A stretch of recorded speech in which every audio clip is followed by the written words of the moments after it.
ശബരിമലയിലെ സ്വർണ്ണക്കൊള്ളയുമായി ബന്ധപ്പെട്ട ആരോപണങ്ങൾ കേരള നിയമസഭയെ പ്രക്ഷുബ്ധമാക്കിയിരിക്കുകയാണ്.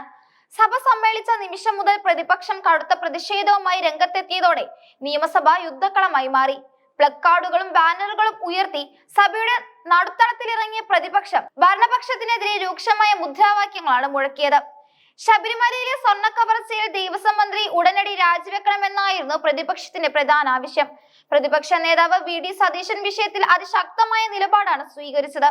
ഈ കേസ് അന്വേഷിക്കുന്ന പ്രത്യേക അന്വേഷണ സംഘത്തിന് മേൽ മുഖ്യമന്ത്രിയുടെ ഓഫീസ് കടുത്ത സമ്മർദ്ദം ചെലുത്തുകയാണെന്നും അന്വേഷണം അട്ടിമറിക്കാനാണ് സർക്കാർ ശ്രമിക്കുന്നതെന്നും അദ്ദേഹം ആരോപിച്ചു. അന്വേഷണ ഉദ്യോഗസ്ഥരുടെ കൈകൾ കെട്ടിയിരിക്കുകയാണെന്നും നിഷ്പക്ഷമായ അന്വേഷണം നടന്നാൽ ഭരണസിരാ കേന്ദ്രങ്ങളിലെ പല പ്രമുഖരും കുടുങ്ങുമെന്നും സതീശൻ ആഞ്ഞടിച്ചു. പ്രതിപക്ഷത്തിന്റെ നീക്കങ്ങളെ പരിഹസിച്ചുകൊണ്ടാണ് മന്ത്രി MP രാജേഷ് മറുപടി നൽകിയത്. ശബരിമല സ്വർണ്ണക്കൊള്ള ഇത്ര വലിയ ഗൗരവമുള്ള വിഷയമാണെങ്കിൽ എന്തുകൊണ്ട് പ്രതിപക്ഷം നിയമസഭയിൽ അടിയന്തര പ്രമേയത്തിന് നോട്ടീസ് നൽകിയില്ല എന്നായിരുന്നു രാജേഷിന്റെ ചോദ്യം. സഭയിൽ ഈ വിഷയം വസ്തുതാപരമായി ചർച്ച ചെയ്യാൻ പ്രതിപക്ഷത്തിന് ഭയമാണെന്നും വെറും തിണ്ണമിടുക്ക് കാണിച്ച് ഒച്ചപ്പാടുണ്ടാക്കാനാണ് അവർ ശ്രമിക്കുന്നതെന്നും മന്ത്രി ആരോപിച്ചു. പ്രതിപക്ഷത്തിന്റേത് വെറും ഭീരുത്വമാണെന്നും ഗൗരവമായ ചർച്ചകളിൽ നിന്ന് അവർ ഒളിച്ചോടുകയാണെന്നും പരിഹസിച്ചതോടെ സഭയിൽ ബഹളം നിയന്ത്രണാതീതമായി. പ്രതിപക്ഷാംഗങ്ങൾ സ്പീക്കറുടെ ഡയസറിന് മുന്നിലെത്തി ബാനറുകൾ ഉയർത്തുകയും സ്പീക്കറുടെ കാഴ്ച മറിക്കുന്ന രീതിയിൽ പ്രതിഷേധം സംഘടിപ്പിക്കുകയും ചെയ്തു. ഇതോടെ ഭരണപക്ഷ MLA-മാരും സീറ്റുകളിൽ നിന്ന് എഴുന്നേറ്റ് പ്രതിരോധം തീർത്തതോടെ സഭയിൽ വാദപ്രതിവാദങ്ങൾ മൂർച്ഛിച്ചു. സഭയിലെ പ്രതിഷേധം വിചിത്രമായ പാരഡി പാട്ടുകളിലേക്കും വഴിമാറിയെന്നതും ശ്രദ്ധേയമാണ്. ഉണ്ണികൃഷ്ണൻ പോറ്റിയുമായി ബന്ധപ്പെട്ട വാദങ്ങൾ സൂചിപ്പിക്കുന്ന പോറ്റിപ്പാട്ട് പ്ലക്കാർഡുകളിൽ രേഖപ്പെടുത്തിയാണ് പ്രതിഷേധം നടത്തിയത്. ഇതിന് മറുപടിയായി സ്വർണം കട്ടത് ആരപ്പ എന്ന് അടൂർ പ്രകാശിനോട് ചോദിക്കുമെന്ന് മന്ത്രി MP രാജേഷിന്റെ പരാമർശം എരിതിയിൽ എണ്ണയൊഴിക്കുന്നതിന് തുല്യമായി.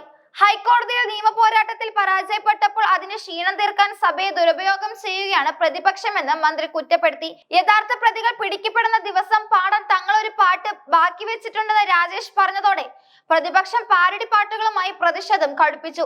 മറുപടിയായി ഭരണപക്ഷവും പാട്ടിലൂടെ തന്നെ തിരിച്ചടിച്ചു.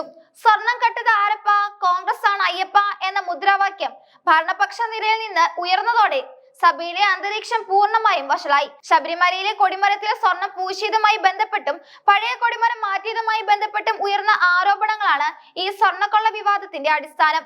മുൻപ് ദേവസ്വം ബോർഡിൽ പ്രവർത്തിച്ചിരുന്ന ഉദ്യോഗസ്ഥരുടെയും ചില ഇടനിലക്കാരുടെയും ഒത്താശയോടെ സ്വർണത്തിൽ തിരിമറി നടന്നുവെന്നാണ് ഉയരുന്ന പരാതി.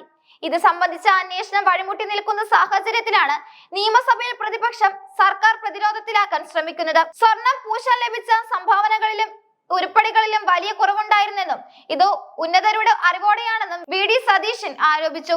എന്നാൽ ഈ ആരോപണങ്ങളെല്ലാം അടിസ്ഥാനരഹിതമാണെന്നും മുൻ സർക്കാരുകളുടെ കാലത്തെ വീഴ്ചകൾ മറച്ചുവെക്കാനാണ് പ്രതിപക്ഷം ഇപ്പോൾ ബഹളം വെക്കുന്നതുമാണ് സർക്കാരിന്റെ വാദം. സഭയുടെ നടുത്തളത്തിൽ ഇരുപക്ഷവും മുഖാമുഖം നിന്ന് മുദ്രാവാക്യം വിളിച്ചതോടെ സ്പീക്കർക്ക് സഭാ നടപടികൾ തുടരാൻ കഴിയാത്ത സാഹചര്യമുണ്ടായി. സ്പീക്കറുടെ ഇരിപ്പിടം പോലും മറച്ചുകൊണ്ടുള്ള ബാനറുകൾ മാറ്റാൻ അദ്ദേഹം ആവശ്യപ്പെട്ടെങ്കിലും പ്രതിപക്ഷം വഴങ്ങിയില്ല. മുഖ്യമന്ത്രിയുടെ ഓഫീസിനെതിരെയുള്ള ആരോപണങ്ങൾ സഭാരേഖകളിൽ നിന്ന് നീക്കം ചെയ്യണമെന്ന് ഭരണപക്ഷം ആവശ്യപ്പെട്ടു.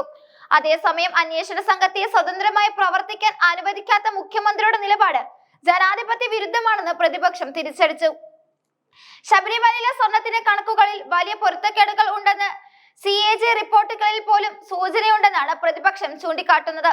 ഈ വിഷയത്തിൽ വ്യക്തമായ മറുപടി നൽകാതെ രാഷ്ട്രീയമായ പരിഹാസങ്ങൾ കൊണ്ട് സർക്കാർ ഒഴിഞ്ഞു മാറുന്നത് ഭക്തജനങ്ങളോടുള്ള വെല്ലുവിളിയാണെന്നും അവർ പറഞ്ഞു. കേരളത്തിലെ വിശ്വാസി സമൂഹത്തെ സംബന്ധിച്ചിടത്തോളം അതീവ വൈകാരികമായ ഒരു വിഷയമായതിനാൽ ശബരിമലയിലെ സ്വർണ്ണക്കൊള്ളയുമായി ബന്ധപ്പെട്ട ഓരോ ആരോപണവും വലിയ ചർച്ചകൾക്കാണ് വഴി തുറക്കുന്നത്. സഭയ്ക്കുള്ളിലെ പാട്ടുസമരവും പാരഡി പാട്ടുകളും ജനപ്രതിനിധികളുടെ അന്തസ്സിന് ചേർന്നതാണോ എന്ന ചോദ്യം ഉയർന്നിരുന്നെങ്കിലും അഴിമതി ആരോപണത്തിൽ വിട്ടുവീഴ്ചയില്ലെന്ന ഉറച്ച നിലപാടിലാണ് പ്രതിപക്ഷം. സഭ താൽക്കാലികമായി നിർത്തിവെക്കേണ്ടി വന്നുവെങ്കിലും പുറത്തും ഈ പോരാട്ടം തുടരുമെന്നാണ് VD സതീശൻ മാധ്യമങ്ങളോട് പറഞ്ഞത്. അതേസമയം പ്രതിപക്ഷത്തിന്റെ പക്കൽ തെളിവുകളൊന്നുമില്ലെന്നും സഭയെ അലങ്കോലപ്പെടുത്തുക മാത്രമാണ് അവരുടെ ലക്ഷ്യമെന്നും മന്ത്രി MP രാജേഷും വ്യക്തമാക്കി. വരും ദിവസങ്ങളിൽ ഈ വിവാദം തെരുവുകളിലേക്കും കോടതിയിലേക്കും കൂടുതൽ ശക്തമായി പടരാൻ സാധ്യതയുണ്ട്. അന്വേഷണത്തിന്റെ ഓരോ ഘട്ടത്തിലും മുഖ്യമന്ത്രിയുടെ ഓഫീസിനും ദേവസ്വം വകുപ്പിനും മേൽ സമ്മർദ്ദം ചെലുത്തി യഥാർത്ഥ പ്രതികളെ പുറത്തു കൊണ്ടുവരിക എന്ന ലക്ഷ്യത്തോടെയാണ് പ്രതിപക്ഷം മുന്നോട്ട് പോകുന്നത്.